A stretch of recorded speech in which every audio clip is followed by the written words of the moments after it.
Assalamualaikum warahmatullahi wabarakatuh. Halo Sobat My Info, apa kabar hari ini? Semoga kita semua selalu dalam keadaan sehat, penuh semangat, dan terus diberi keberkahan. Hari ini saya mau mengajak Anda berbicara tentang satu tanaman yang sering banget kita temui, tapi sayangnya jarang sekali ada yang mau membicarakan khasiatnya secara mendalam. Namanya adalah daun anting-anting. Mungkin sebagian dari Anda sudah pernah melihat tanaman ini. Bentuknya kecil, batangnya ramping, daunnya tidak terlalu lebar, dan bunganya unik seperti anting-anting yang menggantung. Dari bentuknya yang khas inilah muncul nama populernya, yaitu daun anting-anting. Ada yang menyebutnya Acalypha indica atau Acalypha australis, tergantung jenisnya. Tanaman ini sering kita temui tumbuh liar di kebun, di pekarangan, bahkan di pinggir jalan. Kalau kita lihat sekilas, tanaman ini memang terlihat seperti tanaman liar biasa. Banyak orang bahkan mencabutnya begitu saja karena mengira hanya gulma yang mengganggu tanaman lain. Padahal, di balik penampilannya yang sederhana, daun anting-anting menyimpan potensi luar biasa untuk membantu menjaga kesehatan tubuh. Sebelum kita masuk ke pembahasan manfaatnya, saya mau tahu dulu nih, apakah di daerah Anda ada yang masih mengenal dan memanfaatkan daun anting-anting ini? Kalau ada, tulis di kolom komentar ya. Siapa tahu nanti kita bisa saling berbagi pengalaman dan resep tradisional. Kalau bicara sejarahnya, daun anting-anting ini sudah digunakan sejak lama dalam pengobatan tradisional di berbagai daerah di Indonesia. Nenek moyang kita mengenalnya sebagai tanaman multifungsi, bisa untuk mengatasi diare, radang, masalah kulit, hingga membantu melancarkan peredaran darah.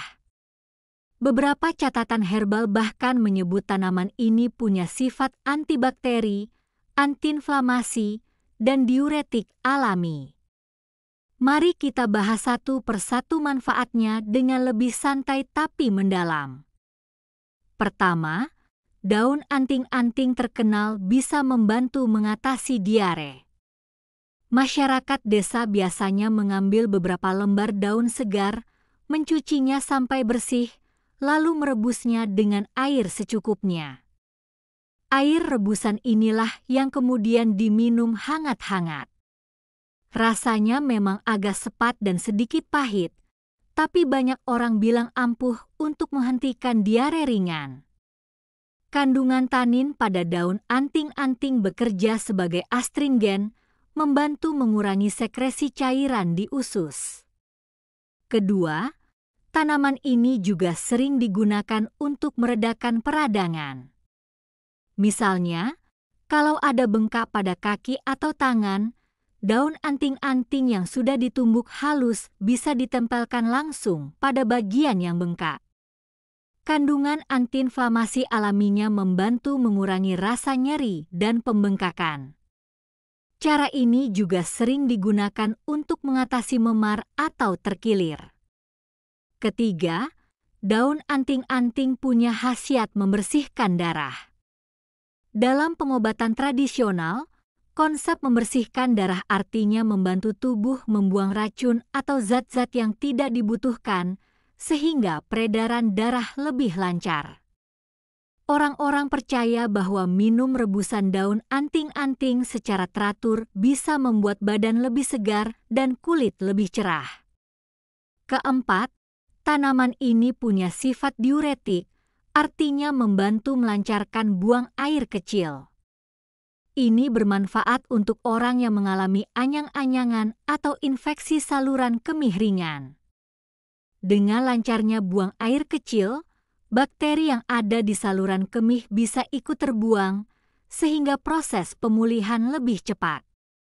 Kelima, daun anting-anting juga bisa digunakan untuk membantu menghentikan pendarahan ringan pada luka luar. Caranya cukup mudah. Daun segar dicuci, ditumbuk, lalu ditempelkan pada luka. Ini membantu menghentikan pendarahan sekaligus mencegah infeksi.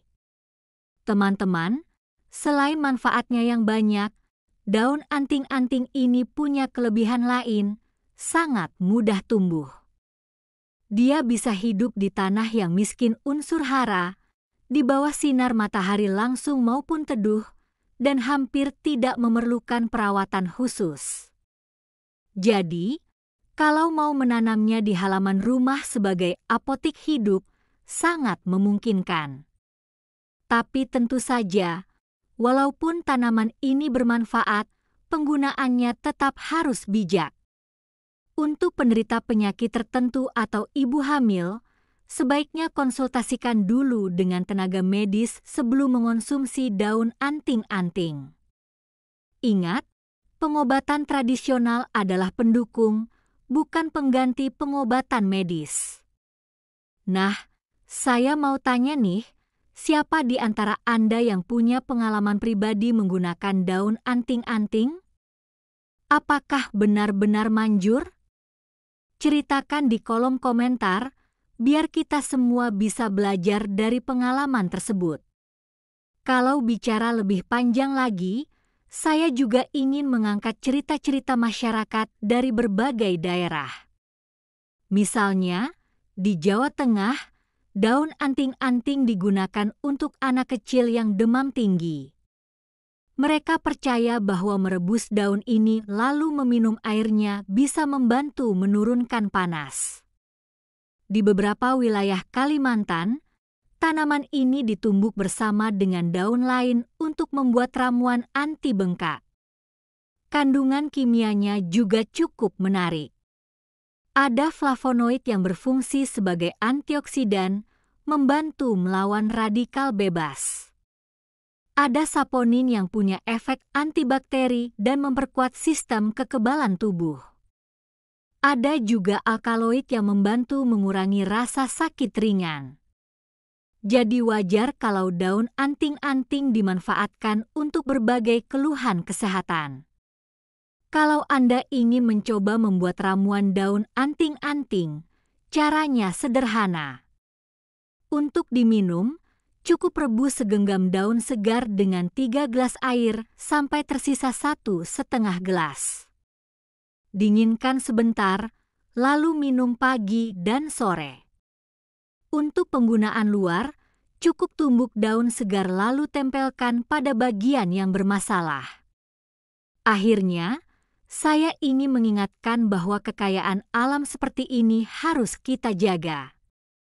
Jangan sampai tanaman bermanfaat seperti daun anting-anting hilang karena kita tidak peduli. Padahal, siapa tahu di masa depan, tanaman ini bisa dikembangkan menjadi obat modern yang lebih ampuh. Kalau menurut saya pribadi, membicarakan tanaman seperti daun anting-anting bukan hanya soal kesehatan, tapi juga soal melestarikan pengetahuan tradisional. Karena kalau kita tidak mengenalkan dan tidak menggunakannya, ilmu ini bisa hilang begitu saja. Jadi, kalau video ini bermanfaat, silakan klik tombol suka, bagikan ke teman-teman, dan jangan lupa tekan tombol subscribe agar kita bisa terus berbagi informasi berharga tentang tanaman obat dan kesehatan alami. Sampai jumpa di video selanjutnya. Wassalamualaikum warahmatullahi wabarakatuh.